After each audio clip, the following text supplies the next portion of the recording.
चीन के पश्चिमी भाग में एक जाति रहती थी जिसे यूची जाति कहते थे। 165 ईस्वी पूर्व इन्हीं के पास एक कबीला रहता था, हिंगनू। उन्होंने क्या किया, यूचियों के नेता को मार दिया और इन्हें वहां से भगा दिया। जब ये चीन से भागे तो कुछ तो तिब्बत की ओर चले गए।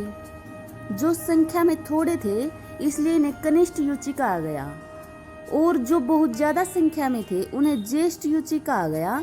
ये पश्चिम की ओर बढ़े और इन्होंने बैक्टीरिया और पार्थिया आदि शासकों को पराजित किया। ज्येष्ठ यूची 5 भागों में बटे, जिनमें से एक भाग था कुषाण। इस शाखा का वास्तविक नाम कुइसुआंग था, लेकिन कुषाण नाम से यह भारत में लोकप्रिय हुई थी।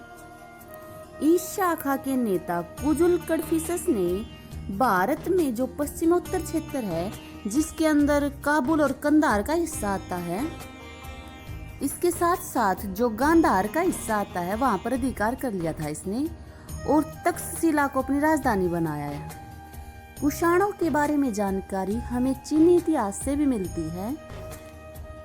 कुजुल कडफिसस ने सबसे पहले भारत में तांबे के सिक्के चलाए थे और उन सिक्कों पर महाराज धीराज लिखा हुआ मिला है। उसके सिक्कों से यह अनुमान लगाया जाता है कि वह या तो बौद्ध धर्म या शैव धर्म में आस्था रखता था। उसकी मृत्यु के बाद विम कडफिसस गद्दी पर बैठता है और उसने अपना राज्य पंजाब तक बढ़ा लिया।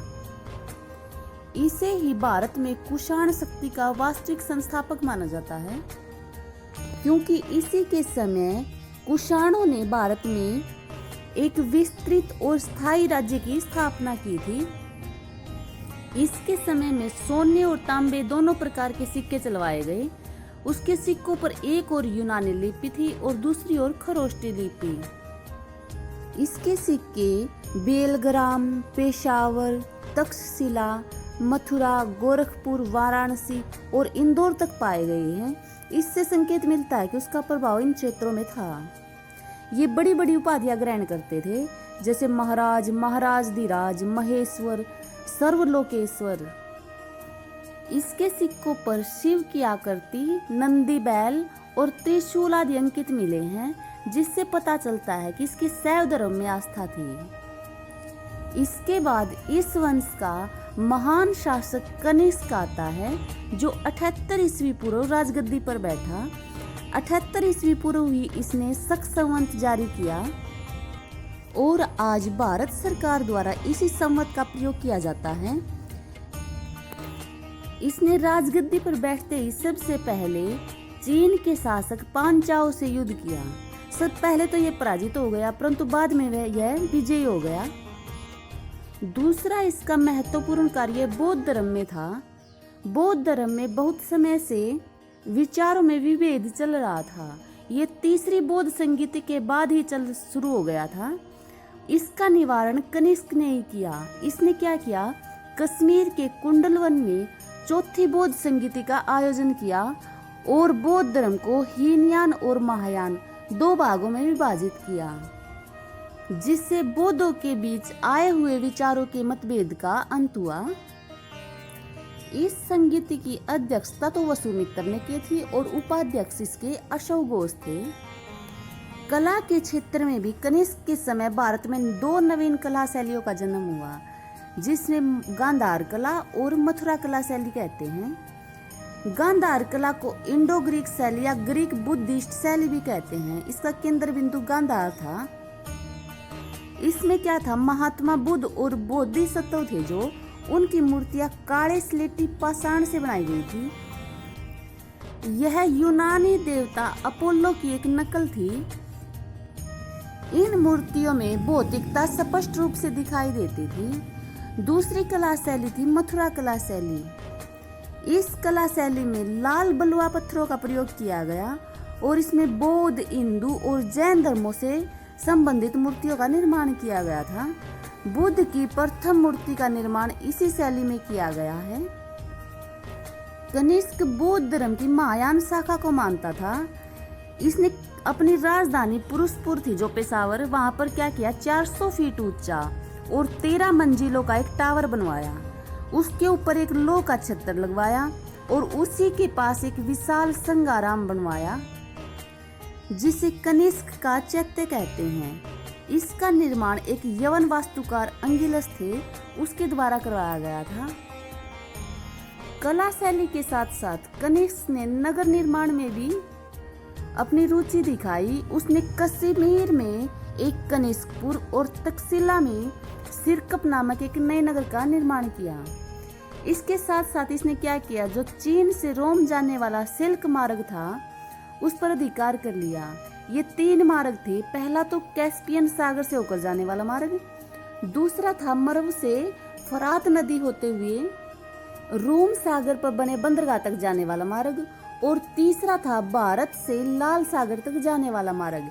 इसने तीनों पर ही अधिकार कर लिया। सिक्कों में भी कनिष्क ने शुद्ध सोने के सिक्के 124 ग्रेन के जारी किए और सबसे ज्यादा तांबे के सिक्के चलाने का श्रेय भी इन्हीं को प्राप्त है।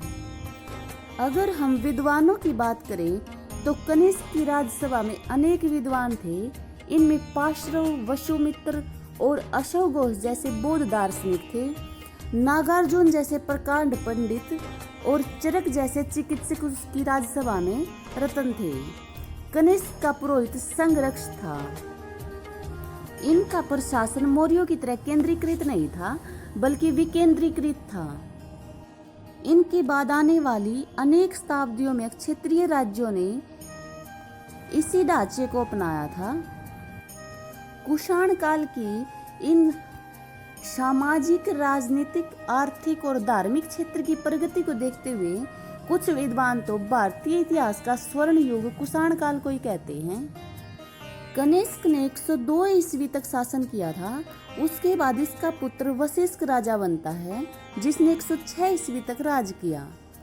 वशिष्ठ के बाद हुविस्क आता है जिसने 106 से 140 ईस्वी तक राज किया। इसने कश्मीर में हुस्कपुर नामक नगर की स्थापना की थी। यह शिव और विष्णु दोनों का उपासक था और इसने चतुर्भुजी विष्णु के सिक्के चलाए थे।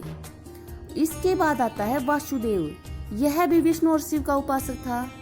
इसके समय में जो उत्तरी पश्चिमी का हिस्सा था भारत का, वो कुषाणों के हाथ से निकल गया। 3री सदी के मध्य में जो अफगानिस्तान और सिंधु के पश्चिमी क्षेत्र थे, ईरान के शासनियों ने कुषाणों से ये छीन लिए। परंतु भारत में कुषाण राजवंश लगभग 100 वर्ष तक बना रहा है। ख्वारिज्म के टोपरक कला नामक स्थान से विशाल कुषाण प्रसाद खुदाई में प्राप्त हुआ है, जो 3री या 4थी सदी का ही बताया गया है।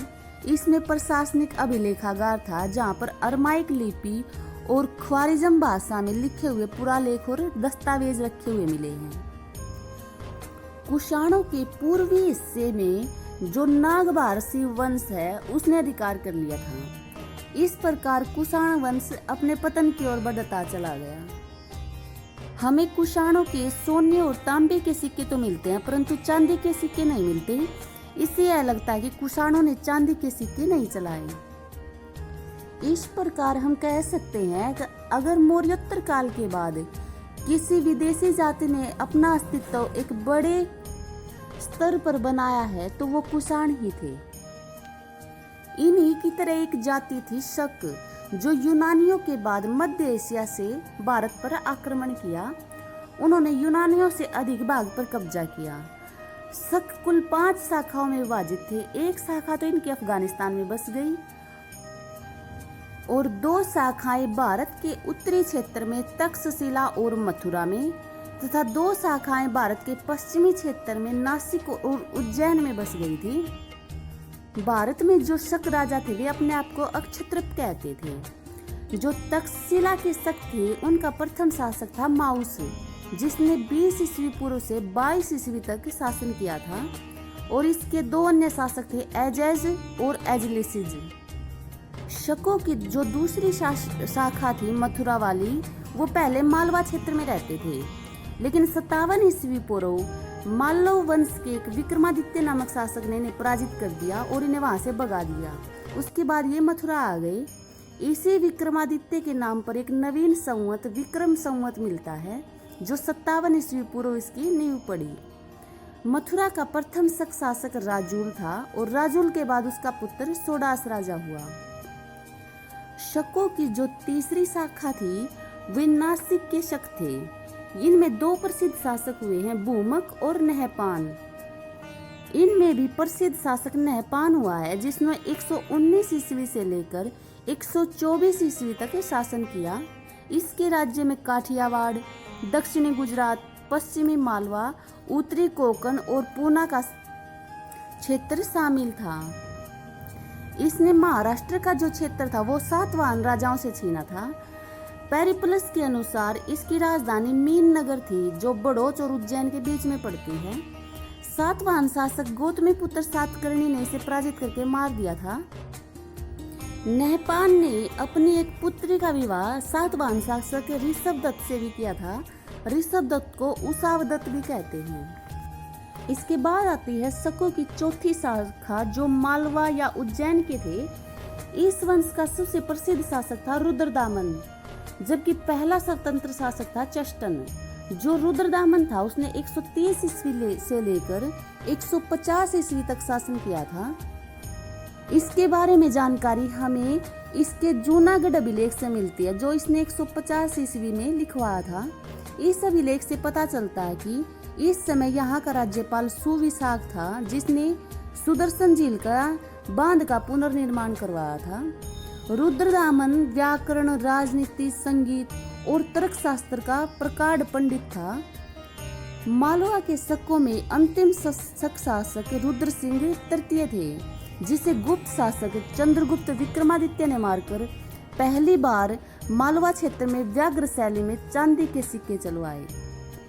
इस प्रकार गुप्त शासकों ने शकों को भारत से खदेड़ दिया था।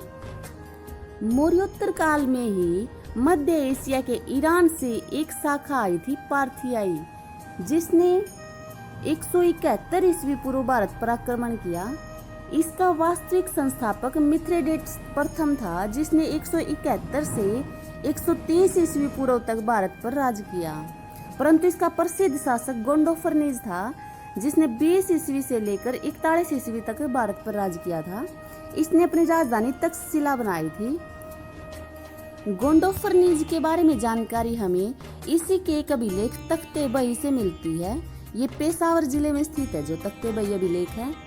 गोंडोफर्निज के काल की सबसे प्रमुख घटना ये थी कि जो सेंट थॉमस नामक एक ईसाई था वो पहली बार भारत में आया था। ईसाई धर्म का यह पहला प्रचार था।